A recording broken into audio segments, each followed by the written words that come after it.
So what's up everyone, and welcome back to the channel. It's a actually pretty chilly day here in Texas today. It is what, mid-April now, April 21st, and we just got down to 36 degrees. A little bit of frost in the morning. That was kind of chilly. But today's a big day. Today's a big day. I'm gonna wait till it heats up just a little bit more. It's supposed to get up to like 70 something. But today's the day that Lucky Ducky, our miracle duckling, and his two friends, Cheese and Quackers, move out to pasture. We have seven other khaki Campbell ducks in the brooder with them right now, but they're just a couple days away from being out in pasture. But we figured with Lucky Ducky and his two friends, it's time to go. So we brought out the old chicken tractor that we used last year for our meat birds, and still regret building it a little bit too heavy, but major difference from last year. Let me show you. This little Dolly right here, this little thing, it's super lightweight. I think it's aluminum. I mean, it weighs maybe, what, I don't know, less than 5 pounds. It helps tremendously. I mean, I was just dragging it on the ground last time, and this chicken tractor is made out of 2x4, so it's pretty heavy. Should have done what Joel Salatin, I should have gone with the way that Joel Salatin suggests you make it. You know, his is a 10x12, it's made out of like 2x2s and 1x3s. Just heavy enough to where it doesn't get picked up by the wind, but light enough to where, you know, you can move it real easily. But this right here, this is gonna help me a lot this year. I can't stop raving about it. Now, if you were gonna make a chicken tractor, don't try and use a regular dolly. You know, like the one that you would like to move a refrigerator with, or, you know, a couch or whatever. Doesn't work. Why? Because for some reason it always pops up. This one here, don't know why, doesn't do it. Doesn't do it. Makes it a lot easier to move. I mean, probably 80% easier to move. Still a little bit heavy. So this is our setup right now. We have them in what I like to call the south pasture behind the house, and we have them in this field here because you can see there's a couple bare spots on the ground, because right over here the soil's pretty thin. Because I don't know if you guys can see, there's kind of like a runoff from the hills here, and when it rains real hard, it starts to puddle over there. So over this way, I'm going to try and build the soil up a little bit more, you know, right next to underneath the pecan trees, which are starting to bloom out now, which is nice. So we're going to move them every day 8 feet, because this is an 8x8, all the way that way, and just kind of go back and forth. Now, are they going to be in here forever? No, they're only going to be in here for about 3 weeks. About 3 weeks, and then I'm building something. I'm still putting together the supplies, but I think this is gonna be pretty cool. It's a version of Joel Salatin's feather net. Now we only have, you know, 10 ducks right now. We thought we were gonna have more. We're looking at getting some geese soon, because the goose eggs, for those of you who've been following us, we bought 9 goose eggs. They sent us 11. But none of them hatched. I don't know what happened. I mean, they were in with the duck eggs. We put it to where they should hatch on the same day, because we put the goose eggs in first a couple days earlier, 2 or 3 days earlier, and they just didn't hatch. One of them tried to, you know, peep out, and you could see a little bit of a break, and they just didn't make it. I don't know what was the deal with that, but hey, you learn. Try something different next time. But we're looking at getting some goslings from some people around here, because we want some protectors for the ducks. Because this right now, this chicken tractor, or this duck tractor right now, this is going to be fine for them for the first couple weeks, because they're too small to go into an electric net, and I don't have one of those shocker knot ones, and I don't like the real small square electric fences, because they're really just a pain in the butt to move. So we're gonna go with some of the old sheep and goat netting that we have. So we need them to be a little bit bigger for them to not go through the holes. So they're gonna be out to pasture just like this for the next 3 weeks. So we'll probably go, what, 21 moves, obviously, and I don't know how far that'll get us. Well, you can probably do the math if you really want to. 21 times 8, because that's 8 feet. And I want you guys to see the setup right here, because if you guys have a chicken tractor or anything like that, this setup, the way it's facing, the way everything works, I actually thought it out really well, because, well, Joel Salatin tells you to. This side, the open side here, faces east. That way they get the morning sun, that way they can stay warmer, you know, first thing in the morning, because that's when it's actually the coldest, which is funny. And then it also helps them wake up earlier. That side's west, we get actually quite a bit of wind from the west, gets blocked, okay? And the wind comes from the north, they can go back over this way, gets blocked. A little bit of south wind that's usually warm, but they can get over there. So they have plenty of cover. The lid will flip down.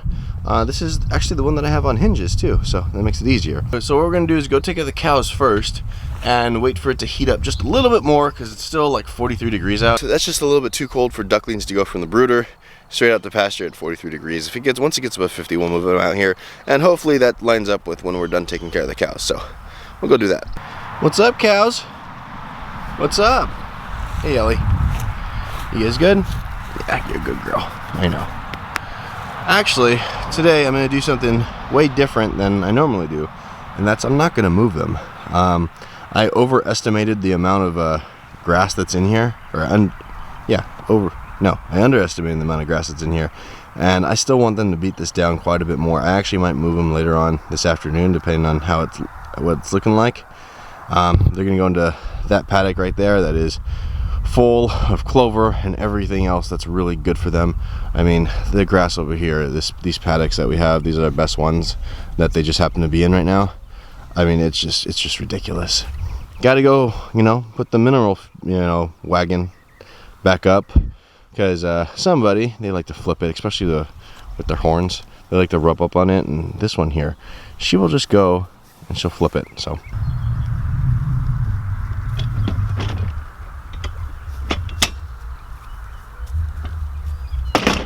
me liking to be as efficient as possible, I'm filling up the cow's water with the hose right now. So I have the water on.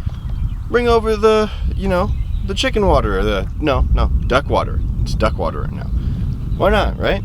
We're here. It's crazy to think that little things like this, just filling up the chicken waters, or the now duck waters, while you have the hose on already and you don't have to go turn on the water again, they'll save you so much time in the long run, because all these little things add up, and you'll end up saving yourself maybe half an hour or something like that a day. Hey there, Ruby. You happy? No, you're not Ruby. Shoot, that's not Ruby at all. That's Red. By the way, that's Red. I don't know if I've introduced him. He's one of our newest, one of the 8 steers that we got. That's Red. He looks almost exactly like Ruby. Alright guys, it's moving day. I swear to you, I put down fresh wood chips every day, and look what they do. Anybody that has ducks know that they are just messy. They are just messy. So what we're going to do is we're going to take the 3 big ones out there, Lucky, Ducky, and his 2 friends, leave the smaller ones, and they're going to go out to pasture now. Here we go. This is your new life. Welcome to the outside world.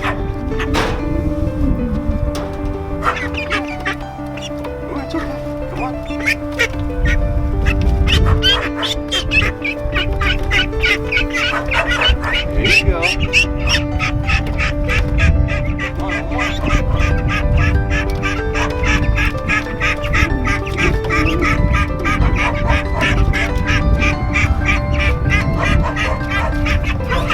And ta-da, here they are. You guys can see them. The 3 of them are here right now. This is built for 50 Cornish cross chickens, so plenty enough room. You can see they're already finding little stuff to eat. Like I said, this isn't been the best pasture here.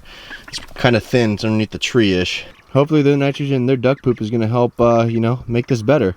I might actually leave them, because it's only 3 ducks here, maybe 2, maybe 3 days. That way it has an impact of 9 ducks. And then when I actually go and move the other ones out here, that's when they'll get their first move, because we'll see. I don't know. They have their food here.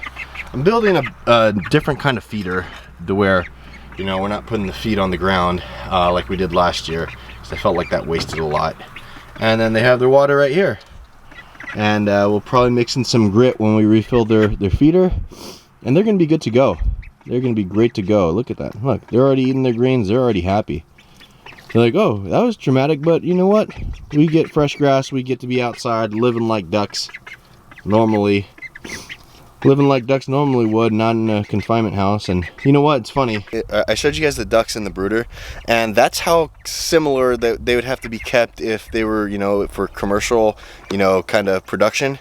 And the reason that they're really not is because they're just so dirty, and that's a good thing. So ducks stay dirty, and you won't have to end up like the chickens do. But these guys here, they're good for now. Over there eating. Look, they're gonna go after all those seed heads.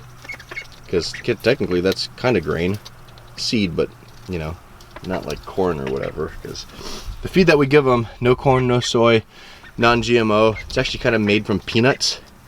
So they get like, it's kind of when they, you know, dunk their beaks in the water, it kind of turns into peanut butter. So we get peanut butter ducks, non-GMO peanut butter ducks. So these guys here, they're not going to be used for, well, I don't know if they're going to be used for meat. The boys, we're going to keep a few boys so we can have breeders. And then all the girls are going to stay. They're going to be duck egg layers. And the khaki Campbells, they lay like 330 eggs a year, up to that. So they're very prolific layers. They're probably about a few months away from laying. They're not necessarily close yet. But here they are. They're going to be in here for about a little over 3 weeks, because the other ones are going to be in here 3 weeks exactly. And then I'll be building that duck house or the, what's it called, the feather net, something similar to that Joel Salatin has, and they'll be in there. It's just fun to watch them eat. By the way, for those of you that are still wondering, the one there, right there on the right, that guy right there, that's Lucky Ducky. Yes, I can tell them apart. They look identical, but it's funny enough. I spend every day with them, and yeah, I can totally tell them apart. I can easily pick him out of the group. So that's Lucky Ducky, and like I said, their friends will be joining them soon. So, God, it's just fun to watch them. So cool. So in order to keep following along on Lucky Ducky and his friends' journeys, hit that subscribe button down below, ring the notification bell to get notified when we put up new videos. Hit the like button because it really helps with the YouTube algorithm, and drop a comment if you like, alright? Until next time, see ya. Bye.